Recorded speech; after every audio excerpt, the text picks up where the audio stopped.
Hafide Familia. Today we are doing subtraction with regrouping without zeros. I'm using the same math template that I used in my first subtraction with regrouping video.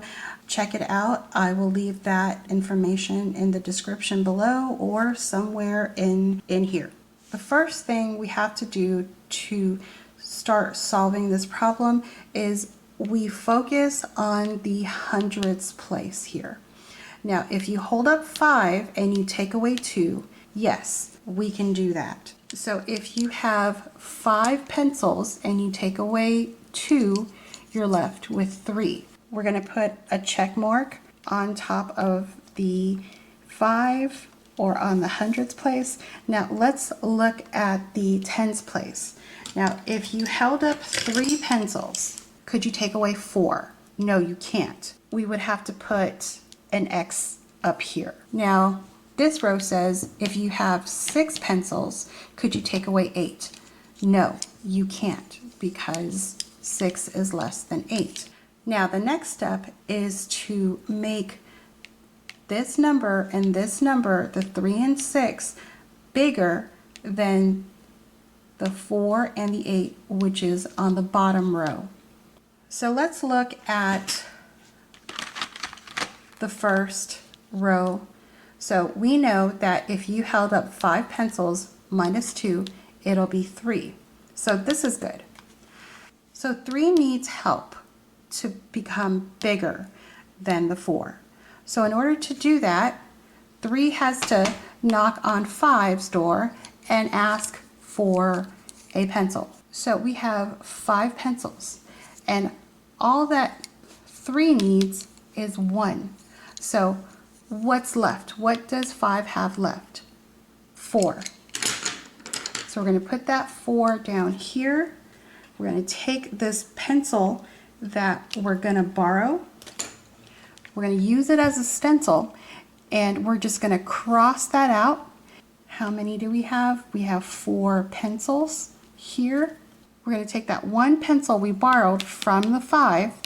We're going to use it as a stencil, and we're going to make a 1. So now this becomes a 13. So if I have 13 pencils and I needed to take away 4, could I do that? Yes, I could. All right, so this becomes a check mark. Now, moving on, this is our ones place.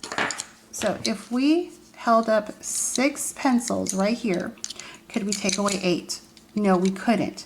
So we need to make this number bigger than the 8. And the only way to do that is if we knock on the 13 and we ask for 1 pencil. So in order to make this bigger, we have to knock on 13 and ask, hey 13, could we borrow 1 pencil from you? So if we borrow 1 pencil from 13, how many pencils do you have? You would have 12.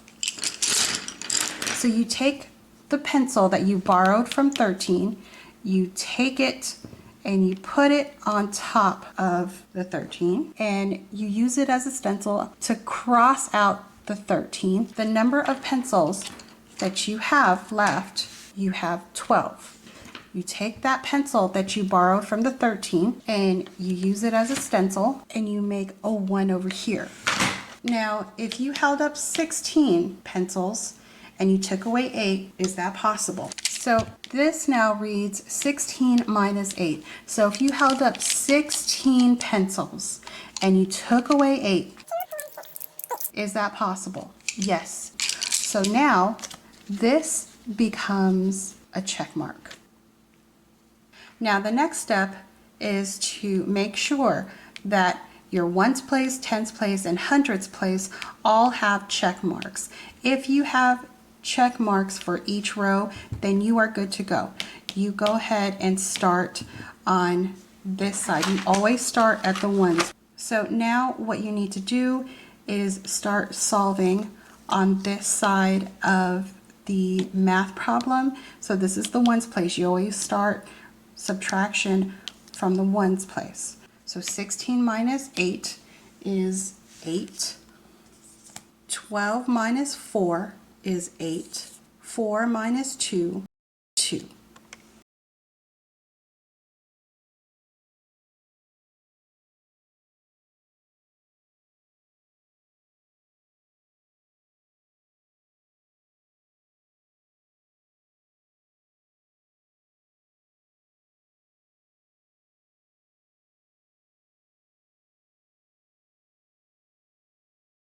Is 2.